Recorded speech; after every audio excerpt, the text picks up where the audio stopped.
Alors bonjour à tous. Aujourd'hui, je vais essayer de faire une série de 3 ou 4 vidéos sur lesquelles je vais vous présenter mon matériel et le matériel que j'utilise pour aller à la pêche au leurre, en promenade, comme je le fais régulièrement. Alors je vais commencer par le sac. Je vais vous parler brièvement de ce qu'il contient. Par contre, je ne rentrerai pas dans le détail des leurres, etc. Ça fera l'objet d'une autre vidéo. Alors, il s'agit d'un sac S-Pro. Hein, c'est un sac que j'ai acheté sur Internet, sur un site bien connu, que j'ai payé aux alentours des 70 euros. Alors, pourquoi ce sac aujourd'hui? Tout simplement parce que c'est le sac que j'utilise le plus. J'en ai plusieurs. J'ai du G-Spac, j'ai ce style de sac à dos, j'ai du sac bandoulière, j'ai de la banane. Mais en fait, aujourd'hui, je m'aperçois que quand je vais pêcher, en fait, moi, ce que j'aime bien, c'est emmener ma maison avec moi. Voilà. Donc, j'ai trouvé un sac qui a la particularité de contenir tout ce que je veux emporter, vraiment tout ce que je veux emporter. Mais surtout qui a la particularité de se transporter très facilement, sur le dos bien entendu, hein, il s'agit d'un sac à dos, et surtout c'est un sac qui me fait pas mal au dos. Voilà, on a des bretelles qui sont bien rembourrées, l'arrière du sac, le dos qui est parfaitement rembourré, légèrement protubérant, ce qui permet de laisser passer l'air entre les deux, donc avec très peu de transpiration quand il fait très très chaud. On va faire le tour de ce sac. Alors ce sac, il est de la marque S-Pro. Il s'appelle le Backbag 2. Donc la première pochette est devant. Voilà, c'est une première pochette sur laquelle il y a tout simplement mon permis de pêche et dans lequel j'ai mis, on va pouvoir le voir ensemble très rapidement. Je ne veux pas rentrer dans le détail des leurres qui sont à l'intérieur, mais voilà, toute une série de leurres, en l'occurrence pour le coup mes jupes à spinnerbait, tous mes spinnerbaits, et on aura bien l'occasion d'en reparler.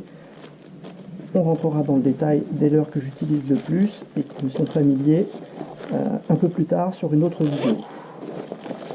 Voilà. Hop. Accroché à ce petit sac, la chose essentielle pour moi, pour le repérage, ce sont les lunettes. Voilà, ce sont des lunettes Shimano, ce sont des lunettes polarisantes qui vous permettent de voir dans l'eau un petit peu mieux en enlevant les reflets du soleil. C'est absolument essentiel pour pêcher le carnassier et puis pour repérer les poissons, éventuellement les bons poissons qui se promènent. Voilà, la particularité de cette petite sacoche, c'est qu'on n'a pas du tout besoin d'ouvrir le sac, elle se remet sur la pochette du devant. Voilà, hop, avec un scratch qu'on passe dans la poignée, ce qui permet de sécuriser le tout et ça ne fait plus partir. Okay. Ensuite, sur la partie avant toujours du sac, une première pochette ici, sur laquelle j'y ai mis l'ensemble de mes bobines de fil utilisées. Alors j'en ai 1, 2, 3, 4, 5, 6, j'en ai 6 qui vont du 17 centième au 70 centième pour faire mes terminaisons pour le brochet.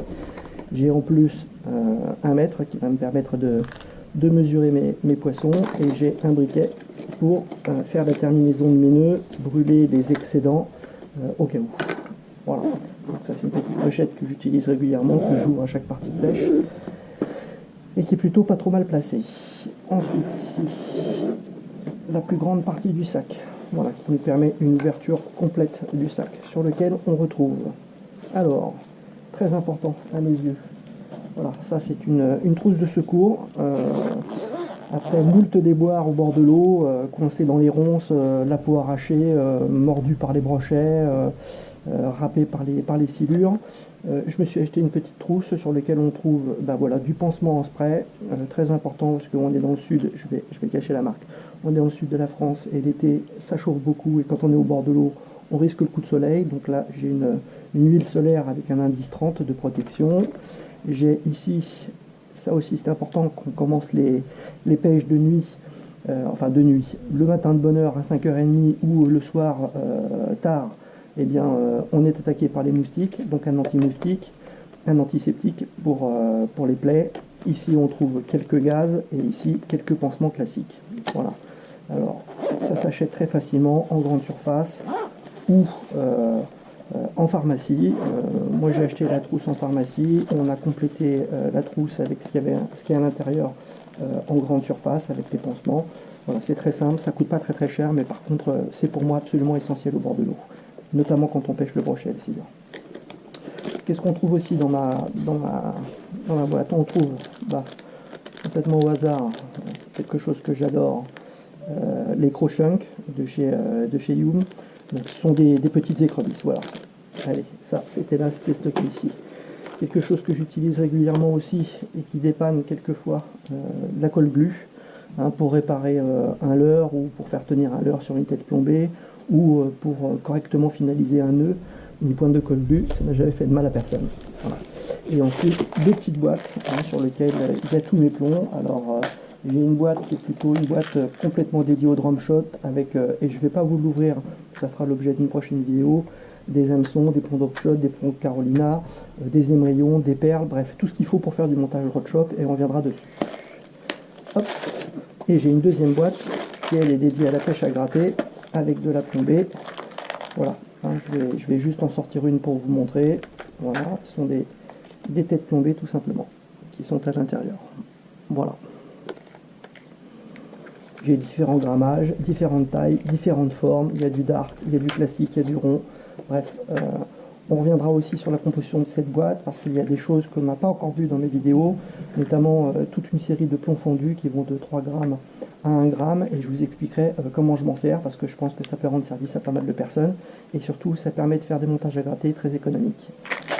Allez, voilà pour la partie du devant. Vous voyez, il n'y a pas grand chose dedans et c'est très largement suffisant pour une bonne petite pêche. Ensuite, sur l'extérieur du sac, alors ici sur le côté, un système qui vous permet de venir mettre une canne et de la rentrer dans le filet en dessous, voilà, et de sécuriser la canne pour emporter une canne ou pour, s'il y a de la marche avant d'arriver au bord de l'eau, ne pas avoir la canne dans les mains.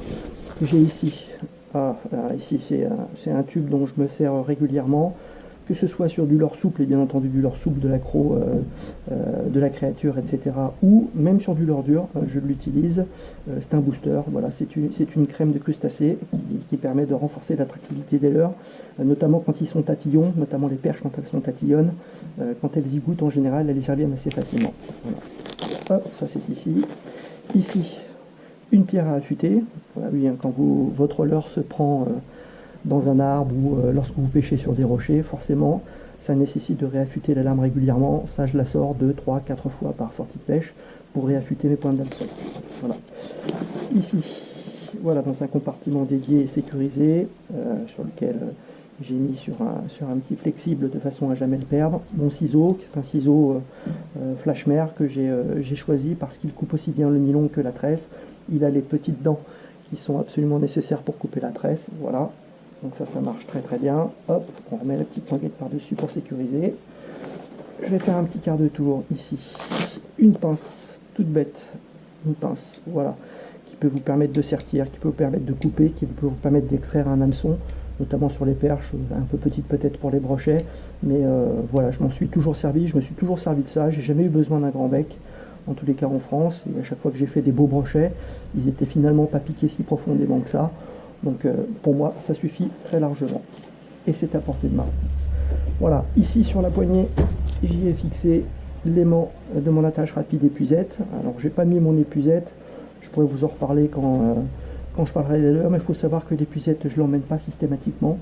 En fait, j'ai une petite épuisette qui fait à peu près 40 cm de diamètre et elle me sert essentiellement pour la perche, notamment ce que je trouve ridicule de rater une perche de 40 ou de 50 cm quand on est à la perche et qu'on veut se faire plaisir et qu'on pêche relativement fin. Le brochet, on est sur des avançons de 70 centièmes, le silure, on est sur des avançons de 70 centièmes, je les attrape à la main. J'en ai quelques séquelles d'ailleurs sur les mains, mais bon voilà, c'est quelque chose que j'aime bien faire. Donc l'épuisette, elle n'est pas systématiquement prise avec le sac. Sur l'avant du sac, j'ai positionné ici un petit système qui me permet de venir mettre soit mon ciseau, soit ma pince, de façon à ce que je l'ai très rapidement sur des pêches intensives. Voilà. Et sur l'autre, j'y ai coincé un couteau. Un couteau, c'est toujours très utile, voilà, que ce soit pour couper un poisson qui aurait du fil autour de lui par exemple, pour couper si le poisson est vraiment trop gros et puis qu'il vous a déroulé le moulinet, pour couper un arbre, pour couper une branche, enfin un arbre non, mais en tous les cas pour couper une branche ou récupérer un fruit. Voilà, toujours utile d'avoir un couteau sur soi, c'est jamais inutile d'en avoir un. Donc voilà pour l'extérieur. Je crois qu'on en a fini avec mon sac. Voilà, encore une fois, pratique. J'ai toute ma maison. Alors j'ai d'autres leurres que je réapprovisionne régulièrement dans mes boîtes. Ah oui, je ne vous ai pas montré mes boîtes. L'avantage de ce sac, eh ben oui, c'est aussi de pouvoir emmener, voilà, 4 boîtes. Voilà, donc j'ai composé mes 4 boîtes. Une première boîte avec tous mes leurres durs. Une seconde boîte avec tous mes leurres plutôt dédiés à proprement parler black bass et perche. Une boîte plutôt dédiée complètement brochet. Et puis j'ai une boîte qui est plutôt dédiée pêche aux cendres avec du leurre de moyenne taille. Voilà, on peut en ouvrir une juste rapidement, voilà, vous sortir un petit one-up, voilà, qui me sert aussi bien pour le centre que pour la perche. Ce sont des leurres formidables. Mais ça, on aura bien l'occasion, si vous le souhaitez, de refaire le tour de mes boîtes. Ça fera l'objet d'une autre vidéo. Voilà, j'en ai terminé pour la présentation de mon sac. Vous voyez, c'est drôlement pratique. Ici, je peux vous montrer une autre petite chose. Donc voilà, c'est qu'on referme sur le côté. Voilà, hop, avec une double fermeture. Et si je retourne le sac, hop, eh bien, j'ai accès exactement à la même chose. Tout simplement, j'ai accès au dos des boîtes. Alors, je vois pas trop l'intérêt d'avoir cette double préhension des boîtes. Simplement, effectivement, on pose le sac, on se pose pas la question, est-ce que je suis du bon côté pour les boîtes? Automatiquement, on peut l'ouvrir et accéder. Voilà, un petit sac qui va bien. C'est ma maison. Voilà, j'emmène tout ce que j'ai pour la pêche et pour mes pêches favorites dans ce sac. C'est un sac qui du coup est chargé, il fait voilà, je pense 4 kilos, allez, peut-être 5 kilos, mais encore une fois, j'en ai essayé beaucoup et ce sac là permet, de par son chargement, le poids qui est en bas, qui repose sur les reins, de par son chargement, de ne pas avoir mal au dos du tout. Et ça, c'est très appréciable. Moi qui suis un peu sensible du dos, ça me permet de faire des sessions de pêche d'environ 3 heures, 4 heures, 5 heures, sans jamais avoir mal au dos. Donc, c'était le côté agréable. Je lui ai noté un défaut. Faut savoir que ce sac-là, on va dire que c'est un sac dédié à la pêche. Pour un sac dédié à la pêche, il n'est pas si cher que ça. On est plutôt sur du middle gamme. Son gros défaut, eh ben, c'est qu'il n'est pas étanche du tout. En fait, s'il pleuviote, pas de souci, tout reste bien au sec. Par contre, si vous prenez une vraie saucée, une vraie averse avec des grosses gouttes et qu'il pleut pendant pas mal de temps, à l'intérieur, l'eau finira par rentrer. Alors, il existe, parce que c'est la même société, en tous les cas, ce sont des sociétés qui travaillent ensemble, une autre marque qui s'appelle Gamakatsu, qui est en collaboration avec S-Pro, qui présente exactement le même sac. Hein, tout pareil, je crois qu'il y a pas la pochette devant, mais il y a un compartiment supplémentaire. Et chez Gamakatsu, il est fait en denier beaucoup plus important et il est 100% étanche. Mais il est aussi beaucoup plus cher.